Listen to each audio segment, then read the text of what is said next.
I couldn't stop worrying after I saw the news. It said the plane my husband was on, heading to a business trip abroad, had crashed. I tried calling him, but it wouldn't connect. Please, reply. Then a casual message from my husband arrived. Just got here. I was so relieved, but that relief was short-lived, as the news reported right before my eyes. There are no survivors. What? What does this mean? Wasn't the plane safe? My name is Ella. I live with my husband, Caden, who I've been married to for 5 years, and our daughter, Mila, who will soon turn 3. I quit my job when I got pregnant, and now I'm a stay-at-home mom. Mila's terrible twos have passed, and recently she's been helping me out more.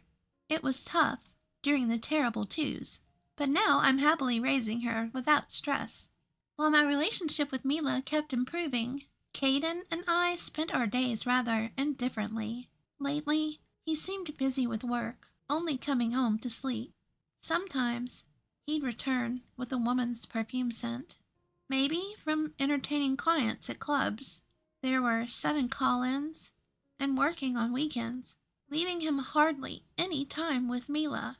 Papa, do you not like Mila anymore? I hugged Mila tightly as she muttered those words, gently stroking her head. Of course not. Papa is just really busy with work. He's working hard so we can live like this. Mila's birthday is on Sunday this time, and he promised to celebrate with us. So let's play a lot then. I couldn't bear to see lonely Mila, so I asked Caden to at least be with her on her birthday. I'll definitely take the day off. My husband said that, so I was looking forward to celebrating as a family. Mila's birthday is next month. We plan to invite my in-laws and celebrate together. My in-laws live a 15-minute drive away in the city, and since we meet often, Mila is very attached to them. Caden has a younger sister named Camilla, who has 2 children. While my sister-in-law also lives in the same city, my in-laws treat both their grandchildren equally and without discrimination. I hear there are people who favor their daughter's children over their daughter-in-laws. If the grandchild is a girl, some even pressure the mother to have a boy to carry on the family name. That's why I'm nothing but grateful for my in-laws, who love Mila without discrimination. Then one day, my husband told me, I have a business trip abroad for 2 weeks, starting on the 8th next month. I immediately asked him to clarify. Wait, a business trip abroad? From the 8th for 2 weeks? Yes, to America. The flight will take more than half a day. As I looked at my husband, who seemed bothered, I couldn't hold back and confronted him. Hey, you know that Mila's birthday is on the 10th, right? We promised to celebrate together. I've already told her. Today she even looked sad, wondering if you don't like her anymore. Why can't he keep his promise to our daughter's birthday? Thinking about Mila's feelings is unbearable. I felt my blood boiling. I have no choice, it's work. If I could, I would have wanted to celebrate too. Caden's words made me realize. Seeing my husband's pained face, I apologized. You're right. I'm sorry. I just got a bit upset. I feel bad for Mila. As I said that, Caden patted my shoulder. I'll prepare a present. Let me know what Mila wants. My parents will be there, so she won't be lonely. And I promise we'll celebrate together next year. Okay, you better. I emphasized my point to my husband and decided to let it go this time. Although I worry about Mila, I'll do my best to decorate and cook so she won't feel lonely without Caden. I talked to my in-laws about Caden's business trip and asked if they could stay over on Mila's birthday. And then, poor Caden, having a business trip on Mila's birthday. Leave it to us. We'll liven things up for her. Your father-in-law has already started preparing to stay over. My mother-in-law's response brightened my spirits. If this could make Mila happy, even just a little. The next day, I told my daughter about the overseas trip. As expected, Mila teared up, looking sad. But you know, Grandpa and Grandma will stay over for your birthday. I tried to sound cheerful, and in that moment, Mila's face brightened. It seemed to lift her spirits a bit. The day after Caden left for his business trip, My mother-in-law called. Ella, do you need anything for tomorrow? We've prepared a present and reserved a cake. But is there anything else you want? It must be hard preparing everything by yourself. If you need anything, just let us know. We'll come over early tomorrow. I was grateful for my mother-in-law's thoughtfulness and immediately thanked her. Thank you, mother-in-law. We just went shopping and picked out what Mila wants. We have decorations ready, too, so it's fine. Thank you for the present and cake. It's no problem. We enjoyed choosing them, too. Your father-in-law has been excited for a week already. I told him he's getting ahead of himself. Hearing my mother-in-law's words, I couldn't help but smile. I'm glad my in-laws are good people. Even without my husband, tomorrow should be a fun day. After chatting for a while, my mother-in-law changed the subject. By the way, has Caden arrived yet? He said he'd be moving somewhere else after landing, right? He mentioned taking a smaller plane after arrival. He should be there by now, but I haven't heard from him yet, so maybe his flight is delayed. I checked the flight number my husband had given me. I'll look it up once I finish talking to my mother-in-law.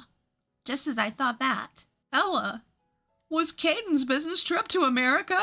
I sensed something unusual in my mother-in-law's suddenly trembling voice. Yes, it was. What's wrong? Turn on the TV right now. They're reporting on a plane crash in America. What? I hurriedly turned on the TV, and the emergency news report was covering the plane crash. In shock, I dropped the phone from my hand. Hearing my mother-in-law scream, I hastily picked up the phone. Ella, calm down. It's not certain that that's Caden's plane. You're right.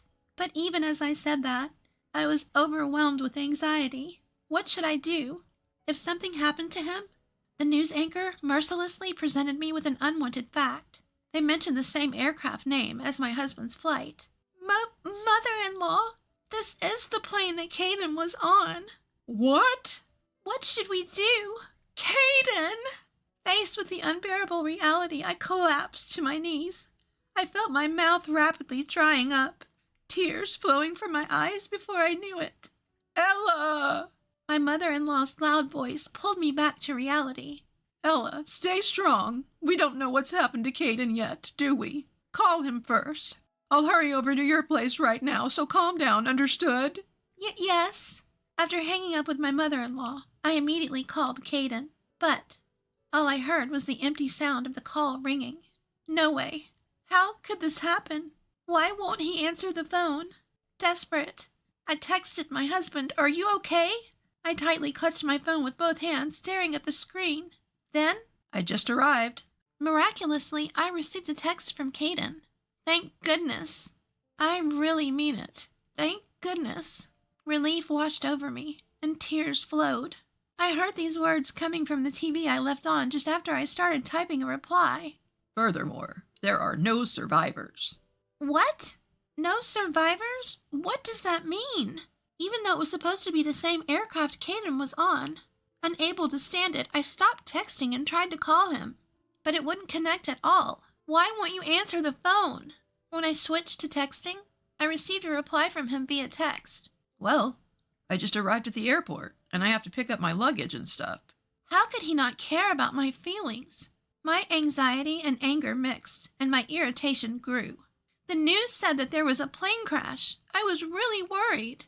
Please, even if it's just for a moment, answer the phone. Show me your face on a video call. Crash? I'm fine. I'll call you later. I have to move now. Caden sent me such an indifferent text. After that, even when I sent him messages, there were no replies. Even though I'm so worried. For now, since I was able to confirm his safety, I'll accept that. But my feelings were instantly chilled by a call from my mother-in-law. Before heading over, I tried contacting Caden's company. They said he's on a long-term vacation. A business trip abroad. What's that about? That's what they said. At my mother-in-law's words, I realized everything. So, that's what it was. The long-term business trip to America was a lie from the start. Since our marriage, had I ever felt such hatred for my husband? Mother-in-law? Determined, I decided to reveal everything to her. How he hardly ever comes home. How he shows no interest in his family. And now, how he came home smelling of women's perfume. I had been reluctant to suspect infidelity based on the perfume smell alone, and tried not to think about it.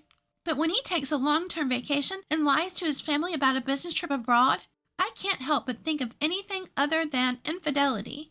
My mother-in-law was openly angry at my conclusion. That stupid son. We were the fools for worrying about him. Ella, come to our house. It must be tough for you and your daughter to be there alone, right? I accepted my mother-in-law's proposal. After the move had settled, my in-laws apologized to me again.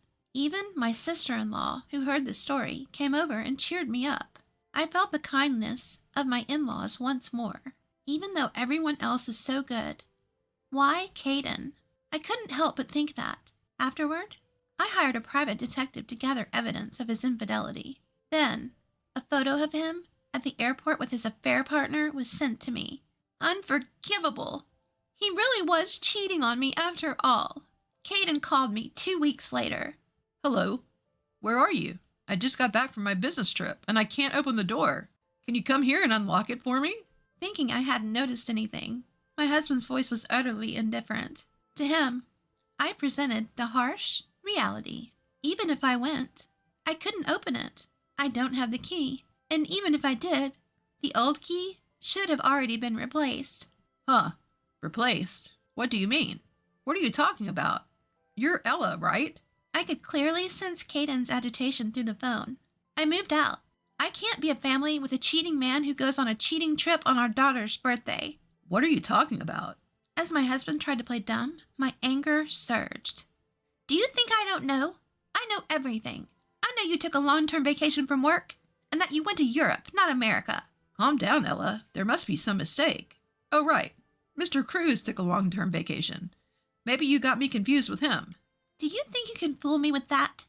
You really underestimate me. Well, of course. You've been cheating while saying you had to work overtime and go to work on weekends? Unable to hold back, I raised my voice. In truth, I wanted to scold him more harshly. But my head was hot, and I could only convey the facts. I'm divorcing you, and I'll make sure you pay alimony and child support. As I declared that, I heard Caden scream. Wait, please. What? In response to my question, he spoke hesitantly. I'm sorry. I did cheat on you, but it was just for fun. The one I truly love is you, Ella. I feel sick. Huh? I could hear my husband's fading voice. My words seemed to have struck a chord, but it's not enough. I still have more to say. Nice acting, but there's no way I'm going to believe the words of someone who prioritized a cheating trip over our daughter's birthday. Did you think you'd be forgiven if you said it was just for fun? Stop it. I will never forgive you or your affair partner. Then Caden, with a completely different tone from before, snapped back irritably. Huh. I'm the only one apologizing here, and you're acting all high and mighty. Who do you think you have to thank for the life you have now? You'd be the one struggling if we divorced. Don't make a big deal out of just cheating. Birthday. You're so annoying. Is a birthday that important? At that moment, my sister-in-law, Camilla, snatched the phone from me. There's no way she'd want to be with someone who can't even cherish their own daughter's birthday. Huh? Camilla? Why are you with Ella? My husband seemed surprised by the sudden appearance of my sister-in-law. But that's not the end. There's still another surprise. I'm here too. Huh, Mom? I'm here too. And Dad too? I then revealed the truth to my husband. We knew you couldn't come home. We thought you'd definitely call. So we all waited together. Your sister's husband is looking after Mila. My father-in-law then yelled, You're no longer a son to us. Don't ever set foot in our house again. Following that, my mother-in-law and sister-in-law began to pile on. Your belongings are being stored in our shed. Come get them if you need them. If you don't come by tomorrow, we'll throw away everything that's left. Big brother, what you're doing betraying Ella, filthy. The worst. Don't ever be involved with us again. Wait, everyone. I was wrong. It was just a moment of weakness. I'm sorry. Please don't say things like that. My husband seemed to be seriously hurt by my in-laws' words.